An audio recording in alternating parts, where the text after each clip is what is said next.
Jacob here, aka JM Dog Trainer from the Yorkshire Canine Academy, and today Stark and I are going to be answering all of your nasty Instagram comments. Here we go. Stark, come here. Oh, fuck. Boy, lay down. Good boy. Okay, here we go. That's not normal, is it? A dog straining its neck to your hand looks so uncomfortable. Poor dog. So here's the thing. When you train these behaviors where the dog is in such a high state of drive and arousal, it's almost impossible to do that purely out of negative reinforcement. So people that are insinuating that this behavior has been trained exclusively or predominantly with the electric collar that is on my dog in the video clearly don't know enough about dog training to be commenting on a professional dog trainer's video. So if you break down the behavior and you break down the dog's attitude, and if you observe the dog attitudinally, you'll see very quickly, and you should be able to understand, that the dog is performing out of drive and arousal, which doesn't come from negative reinforcement. So it's a bit of an oxymoron comment. Or maybe just a moron comment, I don't know. Okay, next one. That dog looks stressed. Now, I'm not seeing much stress from my dog in this video. However, if he is exhibiting signs of stress, and I will comment on stress very shortly, why is stress such a bad thing? Everyone goes through stress. We go through stress. Our children go through stress. Every biological organism on the planet goes through stress. So why is dogs exempt? Albeit this is a exaggerated video of a dog performing sport obedience, which we'll touch on in a second. I know, robot dog, depressed.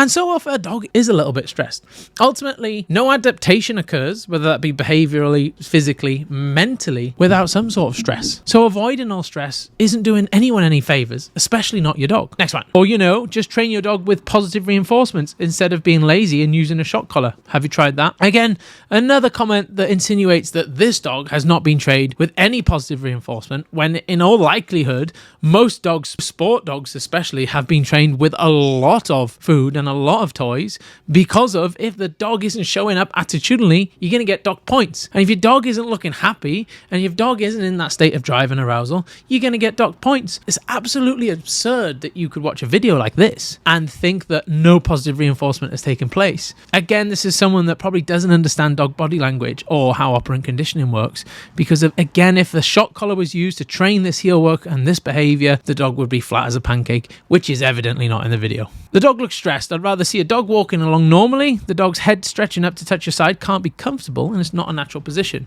Dogs aren't slaves. You're not a slave. You're not a slave. Go fetch my tea, boy. Come here, lie down. Ugh. So again, this is a sport dog healing in the video here. So as the dog's walking along, this isn't how we walk in everyday life. If I were to take him for a walk on a lead or down the park, he just walks next to me on a loose lead. Again, this is attention healing, or focused healing as we call it. It wouldn't be practical for neither me or him to be walking around like this all the time. I think this is a 1-minute video, and to presume, or perhaps even assume, that this attention healing occurs 24 hours a day, again, an absurd presumption. What a crap life for that dog, being treated like a bloody robot, non-stop working. Where's the life in that? Again, forgot his remote control today, so this is why he's behaving like this, a robot dog. What a crap life for that dog, being treated like a robot 24/7, non-stop working. Where's the life in that? Again, he doesn't walk like this, except for probably 2 lots of 10 minutes every 3-4 days, so there's that one. Your dog doesn't love you, mate. Well, your mum doesn't love you, so trying a bit too hard, mate. Walking around JD with the old tactical outfit on. It's better than a Chava tracksuit, but, through dark, through and through. I think a triple through dark in that video. So please sponsor us, Through Dark, please. I won't stop asking until you do. Bro's dog is hostage with an electric collar on. Of course it's going to obey. I didn't see that one. Yeah, okay, fair enough. Hostage. If you got Stockholm Syndrome. Have you got Stockholm Syndrome? You love your dad. Do you? No, I think you might do. Dog training with a shock collar. Nothing like fear or pain to train a dog. 0 training techniques necessary. What a joke. Another interesting presumption there, that you can train the behaviors exhibited in this video with exclusively negative reinforcement or punishment. Again, you would never have the attitude that the dog's showing in the video, that prowess as it were, just by using pressure. So again, doesn't make any sense. My dog can do this without the fear of getting electrocuted, but I hope you got the likes you needed on this video, 3,000, to accommodate for your little pee-pee. Firstly, who have you been talking to? And secondly, just post a video of your dog. I want to see it. If you say your dog can do it without the fear of being electrocuted, which also mine can because we posted a video on that as well, let's see it. Tag us. I'll share it, no problem. Asking a genuine question, I don't know, not hating. Is this dog happy? Or does he ever rest because he looks like high alert on max setting? Does he ever sniff around and not have to complete focus on you? That's a good point. Again, we're looking at sport healing in this video. It's a 1-minute video and it is purely for smoke on Instagram, eh, Stark? But Stark lives most of his life like this, being a little bit of a knob, being kind of annoying. This is why he's like around the house. He will lie and chill out on his bed, and he is crate trained, so he will chill in his crate. But if we're out on a walk, I usually just pop a ball in his mouth or pop the ball away, and he's just going to pot around, sniff and mark on things just like a regular dog. He's not some sort of robot dog. What you're seeing here is a minute video that doesn't demonstrate a whole day in the life of Stark. If you want to see a day in the life of Stark, maybe that's a video we can make. Huh? It'd be pretty boring though, mate. I do not agree with anybody walking their dog off lead in town centres, no matter how well trained they are. I feel the same way about children, yet they're everywhere, and none of them are as well trained as this dog. So, as suggested in my reply to you, call 101 for non-emergency complaints. I hate how unregulated this industry is, being hostile and sarcastic to other trainers and people in the comments because you need to use an electric shock collar to train your dog. Just tells me you don't have any actual knowledge or skills and have to use pain and fear to train. Pathetic. I'm going to finish on this comment. So, negative reinforcement and punishment are part of operant conditioning. That in the absence of, there would be no clarity necessary to give a dog to be able to navigate through the difficult human world that they currently live in. There's going to be many a behavior that your dog will innately want to exhibit, perform, and desire to do that, should they do, are going to get them and you in a spot of bother. Positive reinforcement is absolutely fantastic, but it's only going to get you so far. Teaching, rewarding, strengthening behaviors, existing behaviors, and even non-compatible behaviors to the behaviors you don't want to exist and the behaviors you want to go away will get you so far. Because when it comes into innate desires and prey drive and defensive drive in dogs, what's going to happen is they override what you've done in the past because self-preservation kicks in.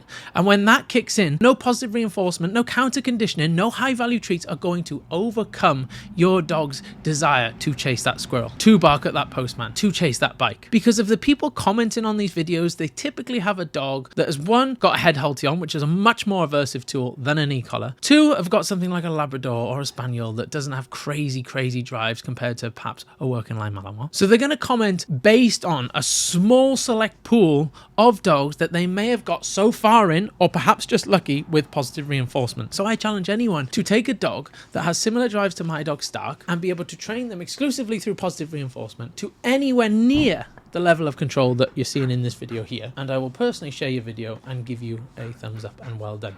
However, there must be lots of distraction going on, and it must be somewhere in which the dog's going to find it difficult, and I can assure you it's not going to happen unless you've got a fairly steady dog like a Labrador or a field Labrador. And a note on stress too. Stress is an inevitable part of life.